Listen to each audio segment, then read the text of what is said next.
آقا کریم نے صفوں کو سیدھا کرنے کی تلقین کرتے ہوئے کہا کہ مت سمجھنا کہ میں صرف آگے دیکھ رہا ہوں، میں آگے بھی دیکھ رہا ہوں، میں پیچھے بھی دیکھ رہا ہوں، تمہاری رکوعوں کو بھی دیکھ رہا ہوں اور دلوں میں پیدا ہونے والے خشوعوں کو بھی دیکھ رہا ہوں۔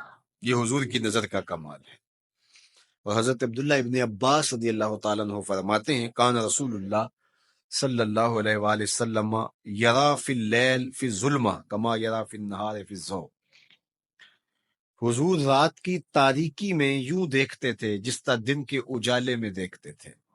میں نہیں دیکھ سکتا، یہ دیکھو یہ روشنیاں ہیں، یہ لائٹیں لگی ہوئی ہیں اور میں یہاں سے دیکھ رہا ہوں، اگر یہ چراغاں ختم ہو جائے، یہ روشنیاں بجھ جائیں تو وہ دور چیزیں لکھی ہوئی ہیں وہ تو دکھائی نہیں دیں گی، یہ کتاب میری جھولی میں بھی ہوگی میں پھر بھی نہیں دیکھ سکوں گا، اس لیے کہ میری آنکھیں نور ہیں، لیکن یہ اتنی دیر تک نہیں دیکھ سکتی جب تک یہ خارج کی روشنی بھی موجود نہ ہو۔ لیکن حضور سراپا نور ہیں، حضور ظلمت میں بھی دیکھتے تھے، روشنی میں بھی دیکھتے تھے۔ چونکہ میری آنکھیں ان روشنیوں کی محتاج ہیں، کائنات کی ساری روشنیاں شمس و قمر بھی میرے حضور کے محتاج ہیں، اس لیے حضور علیہ الصلوۃ والسلام شمس و قمر کی روشنی کے محتاج نہیں تھے۔ حضور کی مبارک آنکھیں جو ہیں وہ اندھیرے میں بھی دیکھتی تھی اور حضور کی آنکھیں روشنی میں بھی دیکھتی تھی۔ آقا کریم علیہ السلام نے ایک موقع پہ ارشاد فرمایا وَإِنَّ مَوْعَدَكُمُ الْحَوْض وَإِنِّي لَأَنظُرُ إِلَيْهِ مِن مَقَامِي هَٰذَا، بخاری مسلم باقی کتب حدیث میں موجود ہے۔ فرمایا کہ تمہارا جو حوض کوثر پر وعدہ ہے جہاں میں تمہیں جام بھر بھر کے دوں گا، فرمایا میں یہاں کھڑا ہوں اور یہاں کھڑے ہو کے اس کو دیکھ رہا ہوں۔ حضور یہاں کھڑے ہیں اور وہاں دیکھ رہے ہیں۔ ایک دن حضور صلاۃ الاستسقاء پڑھا رہے تھے، جب بارش نہ ہو رہی ہو تو اس کی جو نماز پڑھائی جاتی ہے اللہ کے حضور دعا کرنے کے لیے تو اس کو صلاۃ الاستسقاء کہا جاتا ہے۔ ام المومنین سیدہ عائشہ رضی اللہ تعالیٰ عنہ سے مروی ہے۔ تو نماز پڑھاتے پڑھاتے حضور نے ہاتھ آگے کیا پھر پیچھے کھینچ لیا، تو عمومی طور پہ ایسا نہیں ہوتا۔ تو صحابہ نے جب دیکھا تو بعد میں کسی نے پوچھا حضور آج نماز میں آپ نے ہاتھ آگے بڑھایا اور پیچھے کھینچ لیا، مجھے بتائیے کہ حالت نماز میں نظر کہاں ہونی چاہیے؟ جائے سجدہ پہ ہونی چاہیے نا، لیکن صحابہ حضور کو دیکھ رہے ہیں۔ اللہ اکبر۔ صحابہ سے کسی نے پوچھا کہ تم بتاؤ ظہر اور عصر کی نمازوں میں حضور قرات کرتے تھے؟ کہاں کرتے تھے، بخاری میں ہے۔ تمہیں کیسے پتا ہے کرتے تھے؟ کہا نحن نعلم باضطراب لحیتہ، ہم حضور کی مبارک داڑھی کی جنبش سے اندازہ کرتے تھے کہ قرات ہو رہی ہے۔ معلوم ہوا نماز بھی چلتی رہتی تھی، رخ محبوب کی دید بھی ہوتی رہتی۔ اور اقبال کہتا ہے شوق تیرا اگر نہ ہو میری نماز کا امام، میرا رکوع بھی حجاب میرا سجود بھی حجاب۔ اللہ اکبر۔ تو حضور نے ہاتھ آگے بڑھایا اور پھر کھینچ لیا۔ پوچھا گیا حضور یہ آج نماز میں ایک نئی چیز ہم نے دیکھی، آپ نے ہاتھ آگے بڑھایا پھر کھینچ لیا؟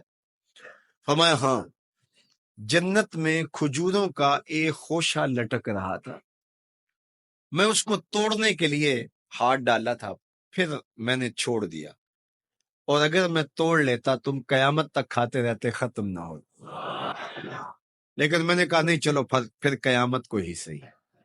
اب حضور کھڑے کہاں ہیں؟ مدینہ المنورہ میں، اور جنت کہاں ہے؟ سدرۃ المنتہا سے اوپر۔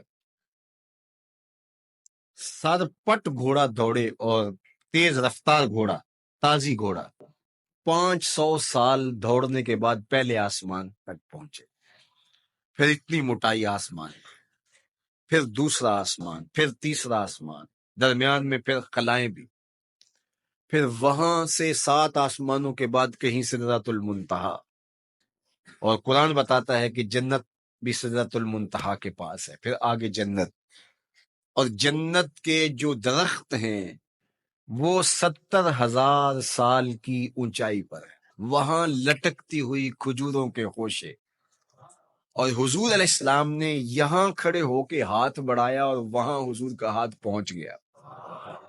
یہ ہاتھ کے پہنچنے کی منتہا نہیں ہے، ضرورت یہاں تک کی تھی لہٰذا یہاں تک پہنچا، اگر ضرورت اس سے آگے کی ہوتی تو آگے بھی پہنچ جاتا.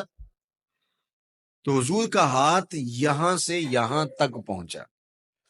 یہ حدیث پاک میں نا، میں اور آپ ہاتھ اٹھائیں تو ہمارا ہاتھ کہاں تک پہنچتا ہے؟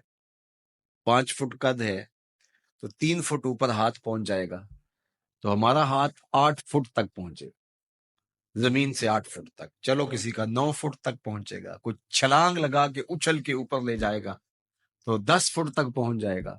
البتہ ہماری نظر بہت تیز ہے. ہماری نظر پہلے آسمان کے ٹمٹماتے ہوئے ستارے دیکھتی، دوسرے آسمان کے ستارے بھی دکھائی دیتی، تیسرے آسمان کے ستارے چاند سورج میں دکھائی دیتا ہے. ہمارا ہاتھ 3 فٹ تک یا 10 فٹ تک پہنچتا ہے، نظر تیسرے آسمان تک پہنچتی ہے، اور جس کا ہاتھ جنت تک پہنچتا ہے اس کی نگاہ کہاں تک پہنچتی ہوگی، اس کی نظر کا کمال کیا ہوگا. اس لیے فرما انی ارا ما لا ترون و اسمع ما لا تسمعون، جو میں دیکھتا ہوں وہ تم نہیں دیکھتے، جو میں سنتا ہوں وہ تم نہیں سنتے. اپنے حواس کو نبی کے حواس پر قیاس کرنا یا نبی کے حواس کو اپنے حواس پہ قیاس کرنا سوائے جہالت کے اور کچھ نہیں ہے. کہ نسبت خاک را بعالم پاک، کہاں ہم کہاں ان کی ذاتیں بابرکات. اس لیے فرمایا انی ارا ما لا ترون و اسمع ما لا، جو میں دیکھتا ہوں وہ تم نہیں دیکھتے، اور جو میں سنتا ہوں وہ تم نہیں سنتے. اللہ اکبر. ہماری آنکھیں تو چمکتے ہوئے سورج کو دوپہر کے وقت نہ دیکھ پائیں، چندھیا جائیں، آنکھوں میں پانی اترنے لگے، اور محبوب کی آنکھیں بے حجاب دیدار رب کریں.